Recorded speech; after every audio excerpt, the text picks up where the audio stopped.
gotta talk about my life as I see it. Sorry. You can't have any more masculinity. We sold out. This goes out to you. This goes out to you and you and you. Masculinity. It's become one of the most sought after character traits by an entire generation of young men who are being held captive by lumbar support office chairs and air-conditioned work environments. I'm not being facetious either. Men were built to carry the boats, hunt the deer, and protect the tribe, not to sit in office chairs and stare at shiny boxes all day. The result? Movies like The Fight Club and The Matrix, and an entire plethora of internet life coaches who sell testosterone and masculinity as the solution to all of your problems. They sell courses, supplements, and do multiple hour-long lectures on how to change your hormone levels to become more masculine. But they all have it backwards. The men of our days of tribesmen didn't do what they did because they had more masculinity than modern men. They were masculine because of their choices and actions. It's just an adjective to describe a pattern of behavior, not an item or a hormone that can be acquired. So why is there an entire generation of men who are very confused about this topic and are turning masculinity into some sort of end goal?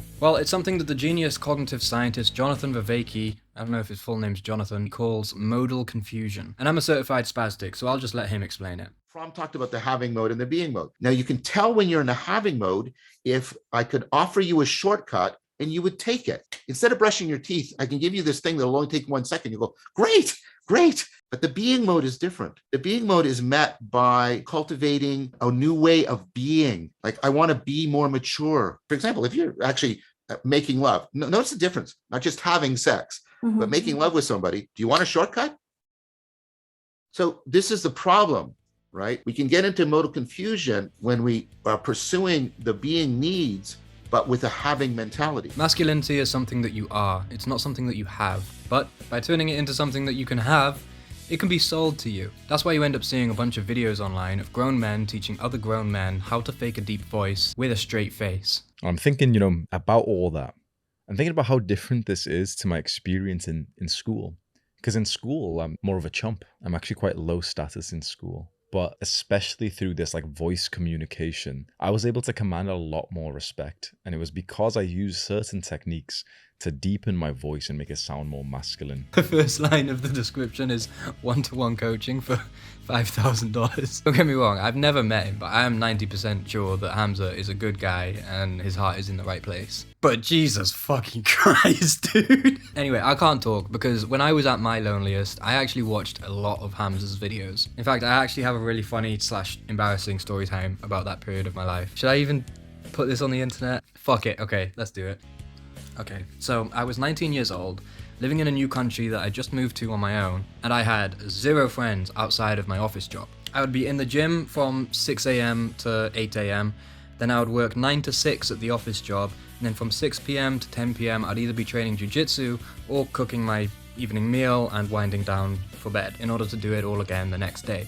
That was my life. I'd barely had so much as a hug from a girl my age in about over a year. I had quit drinking a year prior, and in order to achieve that, I had to isolate myself for a while. So even before I moved to the new country, I wasn't socializing much. So naturally, his videos on how to get more girls and how to raise your testosterone to become more attractive and get more girls were very appealing to me. I thought that if I could become more masculine, then I'd become more attractive and girls would finally look twice. Cute, right? This is way too much information to put on the internet, Jesus Christ. It gets worse as well. After about a year of Tonkat Ali, going to the gym, doing martial arts, doing cold showers, no fap, all the testosterone enhancing foods you can think of, I was ready. I was sure that I must have finally reached my final form, and should I ever take a fancy to a girl, she'd jump at the opportunity to get with me based on just my pheromones alone. Oh, I was him at this point in time. I was finally him. And then it happened. I got a crush on a girl who worked next door. I was so ready. Top Donnie was finally gonna sling some, But when it finally came time to talk to her, my face went red, my hands started shaking, and I was fucking terrified. More terrified than I would have been before my entire self-improvement journey. Hardly the testosterone-fueled confidence that I was expecting after such a long and arduous period of self-improvement and testosterone maximization. I was baffled, confused, and so fucking disappointed in myself. And that is the problem right fucking there. Anyway, eventually asked her out and got rejected like the hunk of masculinity that I was. And then it all hit me at once. The one thing that I wasn't doing while I was working out and taking cold showers and doing martial arts and going to the gym and optimizing my sleep, the one thing that I wasn't doing was talking to girls. I wasn't even socializing. So when one finally came along, I was all out of practice. Not only this, but I'd put so much effort and sacrifice into becoming a better version of myself and a more masculine version of myself that I'd essentially spent an entire year feeding an ego based on nothing but the expected benefits of having more masculinity. Masculinity that didn't fucking exist. It's an adjective. Can't have it. This added a whole ton of pressure when that fated moment came where I finally had to talk to a girl that I was interested in. I had the pressure of proving my theories about masculinity and testosterone right. Theories that were the basis for massive action and sacrifice. Be a shame if it were all for nothing, wouldn't it? Yeah. And here's my position. I think that there are hundreds of thousands of young men who are in the exact same boat right now, doing everything except the thing that they're scared of and calling it masculinity. Spoiler alert, it's not. And it's not just the deep voice that young men are being sold. It's the higher testosterone, the looks maxing and jawline exercises, the body language courses and conversation tutorials. They're sold just about everything that you can think of that both silhouettes masculinity and can be had. Because if it can be had, then it can be sold. And if it silhouettes masculinity, young men will buy it. Imagine if women were making hour-long PowerPoint presentations on how to raise their estrogen. It'd be a bit weird, wouldn't it? The sad truth underneath all of this is that young men are so lost today that even though what they're being told is retarded, it's still probably a good thing because at least somebody's speaking to them and addressing the struggles that they're experiencing. There is a loneliness epidemic, and this is just about all we've got tending to it. But why is it the masculinity stuff that's sticking so much? More than the meditation stuff and other aspects of personal development that are just as, if not much more important, like personal finance and intellect and emotional maturity and all of the rest of the stuff that contributes to an actual decent human. You might take the Fight Club angle and say it's due to all the suppressed masculinity that's not allowed to voice itself in a world of office chairs and feminine values, and so it's being fetishized in corners of the internet that are occupied by the most heavily disaffected by exactly that kind of cultural design, young men. But I know some insecure young men who do genuinely have good outlets for masculine impulses like gym, martial arts, and manual labor jobs, and yet they're still obsessed with somehow acquiring more masculinity points. What the fuck is that? So why? As Hamza himself said in that video, when he was in school, he wasn't very high status. He was an unassuming skinny kid who probably felt quite harmless in a harmful world. When this is your introduction to the world, sometimes the rest of the book is spent in search of what you felt was missing from chapter 1. I've never seen a genuinely masculine man obsess over masculinity, or even really consider it at all. The eye, so good that it sees itself, has cataracts.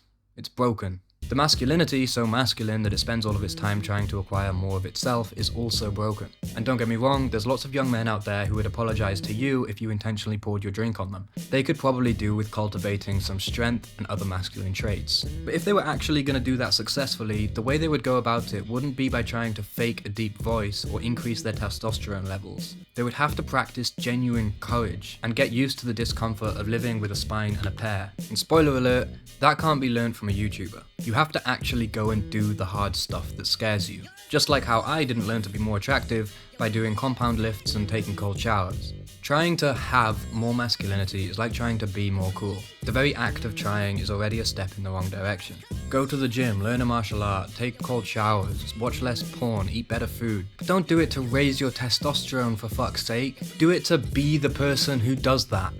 The person that can do it, not to have more masculinity. But I guess that's where the second big reason for the obsession comes in.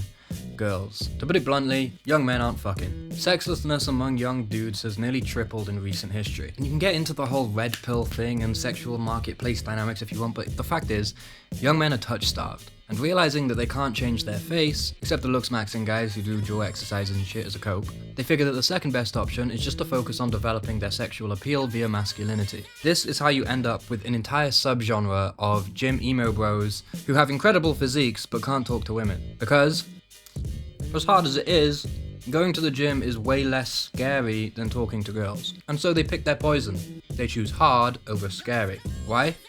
Not because they're masculine, because they're not. If you actually want to be more masculine, not just have more testosterone or whatever, you have to actually be that. And to be that is to voluntarily subject yourself to discomfort despite the psychological resistance that you have to doing so. That is when you are in the being mode, not the having mode. So if talking to a girl is less comfortable than going to the gym, then talk to a fucking girl if you want to be more masculine. Don't go listen to Fresh and Fit while you ego press 225. Cringe, bro. Cringe. If you're already a gym rat, that shit's easy to you, you might even enjoy it. You actually want to grow? Do the uncomfortable thing. Point being that everybody has their own tailor-made set of challenges to overcome if they want to become their better selves. And it's damn near impossible for self-help gurus to prescribe a one-stop solution to thousands of people at once. Everybody has their own path. The obstacle is the way. So you end up with this masculinity fetish instead. The damn poster boy of masculinity, Tyler Durden, said it himself. Self-improvement is masturbation. Trying to raise your testosterone in the hopes that it will get you sexual opportunities, instead of confronting the fears and personal issues that are preventing that from happening in the first place, is masturbation. It allows you to ruminate on the possible reward without having to confront the actual obstacle. You're terrified of women? Figure out why. It might require some seriously uncomfortable introspection, and for you to admit some hard truths about yourself that you're likely burying deep in your subconscious Shutter Island style. Oh, this place makes me wonder. Yeah, what's that, boss? Which would be worse? To live as a monster? Die as a good man? Teddy? But it's the only way towards genuine improvement. Hell, most of you self-improvement addicted gym rats probably won't even admit that you're scared of girls. That would undermine your bicep-residing masculinity that you worked so hard to acquire, wouldn't it? But what do I know? That's just a theory. A game theory. Anyway, this is Uncut Growth. I do a couple of these videos a day where I share information that has helped me go from a complete idiot to someone who's doing decent. Subscribe if you find any of it useful, and stop lying to yourself. First off, fuck your bitch and the click you claim. West side when we ride, come equipped